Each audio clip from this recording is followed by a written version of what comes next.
बिस्मिल्लाहिर्रहमानिर्रहीम अस्सलामुअलैकुम वरहमतुल्लाहि वबरकातुहू।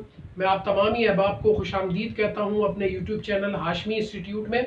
और आज का जो हमारा टॉपिक है वो आईटीबी से रिलेटेड है, इंट्रोडक्शन टू बिजनेस से रिलेटेड। और टॉपिक है फेजेस ऑफ बिजनेस साइकिल। मुख्तलिफ बिजनेस होते हैं, न्यू बिजनेस होते हैं, कुछ पुराने बिजनेस होते हैं। वो कुछ फेजेस से गुजरते हैं। वो कौन से फेजेस होते हैं, कितने होते हैं और क्या होता है, आज हम उसको डिस्कस करेंगे। 4 तरह के फेजेस होते हैं, जैसे कि आप ये देख सकते हैं। एक इकोनॉमिक्स में हम सब ग्राफिकल रिप्रेजेंटेशन करते थे, तो ये वही ग्राफिकल रिप्रेजेंटेशन यहाँ मौजूद है। एक एक्सेस पर आउटपुट लिया गया है, दूसरे एक्सेस पर टाइम लिया गया है। यानी कि आउटपुट कितना कंपनी प्रोड्यूस कर रही है और कितना कंपनी को टाइम होता जा रहा है। तो ये 2 एक्सेस हमने सिलेक्ट किए हैं। इसके अलावा जो इसमें फेजेस हैं, ये आप डायग्राम देख सकते हैं। इकोनॉमिक्स जिन्होंने पढ़ी है उनको भी पता होगा, वैसे भी ये बहुत आसान डायग्राम है। आप ये देख सकते हैं, ये ग्राफिकल रिप्रेजेंटेशन शो कर रही है। ये देखें, ये ऊपर की तरफ जो है ये कर्व जा रहा है, फिर होते होते ये नीचे आ रहा है, फिर नीचे से फिर दोबारा ऊपर जा रहा है। तो ये होता क्या है, वक्त के साथ साथ जो बिजनेस होते हैं वो कभी ग्रो करते हैं, कभी वो बूम के फेज पे होते हैं। 4 तरह के फेजेस होते हैं, पहले ही मैं आप लोगों को बता देता हूँ। एक होता है रिकवरी फेज, एक होता है बूम फेज, एक होता है रिसेशन का फेज, एक होता है डिप्रेशन का फेज। 4 तरह के ये फेजेस होते हैं, जो मैंने हाईलाइट भी किए हैं या पॉइंट लगाए हैं। ये असल में शो ये कर रहे हैं कि मुख्तलिफ किस्म के ये फेजेस हैं। और हर बिजनेस, चाहे कोई नया बिजनेस हो चाहे कोई पुराना बिजनेस हो, वो इन मराहिल से गुजरता ही गुजरता है। या तो वो रिकवरी के फेज पे होता है, यानी रिकवर कर रहा होता है अपने बिजनेस को, रिकवरी हो रही होती है उसके बिजनेस की। या वो बूम की कंडीशन पे होता है, यानी कि बहुत इंजॉय कर रहा होता है अपने बिजनेस को, प्रॉफिट को भी इंजॉय कर रहा होता है, डिमांड भी हाई होती है। या वो रिसेशन के फेज से गुजर रहा होता है कि अब उसमें डिक्लाइन आ रहा होता है उसके बिजनेस में। या वो डिप्रेशन से गुजर रहा होता है, यानी कि बिल्कुल ये नौबत आ जाती है कि शट डाउन करने की नौबत तक भी आ जाती है कुछ बिजनेसेस को। तो ये 4 तरह के ही फेजेस होते हैं। फिर आप आगे देख सकते हैं, फिर ग्राफ दोबारा ऊपर जा रहा है। यानी कि कहने का मतलब क्या है, जैसे जैसे जो है वो वक्त गुजरता रहता है, वैसे वैसे आप कभी बूम के फेज पे होते हैं, कभी रिकवरी के फेज पे होते हैं, कभी आप रिसेशन के फेज पे होते हैं, कभी आप डिप्रेशन के फेज पे होते हैं, जैसा आप ग्राफिकल रिप्रेजेंटेशन में देख सकते हैं। इसको हम डीपली डिस्कस करते हैं। सबसे पहले हम रिकवरी फेज को डिस्कस करते हैं। देख सकते हैं आप, ये कर्व ऊपर की तरफ जा रहा है और इसका जो पॉइंट है रिकवरी का, वो बिल्कुल इनिशियल स्टेज में, यानी अपवर्ड जा रहा है इसका कर्व। अपवर्ड का मतलब क्या है कि कंपनी इस फेज के अंदर ग्रो करती है। ग्रो में वो क्या क्या होता है इसके अंदर, जैसे आप ये देख सकते हैं, राइज। रिकवरी के अंदर क्या होता है, रिकवरी के अंदर राइज इन बिजनेस, यानी बिजनेस के अंदर राइज आ रहा होता है। क्या मतलब, वो अपनी प्रोडक्ट के अंदर इनोवेशन लाते हैं according to needs and wants of consumer. Profitability इनकी इंक्रीज हो रही होती है। इसके अलावा बिजनेस जो है इनका ग्रो की फेज पे होता है, ग्रो कर रहा होता है इनका बिजनेस। तो जिसमें ये कंडीशन पाई जाए कि बिजनेस राइज कर रहा हो, तो हम ये कहेंगे ये कौन से फेज में है, रिकवरी फेज में है ये वाला बिजनेस।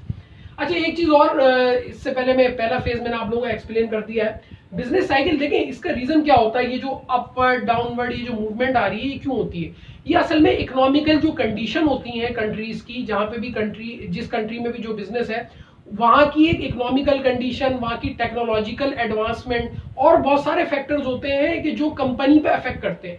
जब वो अफेक्ट करते हैं ना, तो कभी बिजनेस रिकवरी के फेज पे आ जाता है, कभी बिजनेस बूम के फेज में आ जाता है, कभी वो रिसेशन में आ जाता है और कभी वो डिप्रेशन के फेज से गुजर रहा होता है। तो ये इकोनॉमिक कंडीशन होती है कंट्री की, और उसकी ओवरऑल एक टेक्नोलॉजिकल एडवांसमेंट, जो वक्त के साथ साथ टेक्नोलॉजी चेंज हो रही है, उसी हिसाब से कंज्यूमर की नीड्स एंड वांट्स भी चेंज हो रही हैं। तो उस हिसाब से बिजनेस जो है वो कभी ग्रो करता है, कभी डिक्लाइन फेज में होता है। तो ये फेजेस है। पहला जो मैंने आपको रिकवरी बताया, जिसके अंदर राइज, बिजनेस राइज कर रहा होता है। दूसरा आपका फेज होता है बूम का।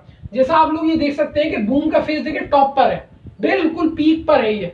तो जब भी इसके अंदर क्या हो रहा होता है, पीक होता है ये बिजनेस का।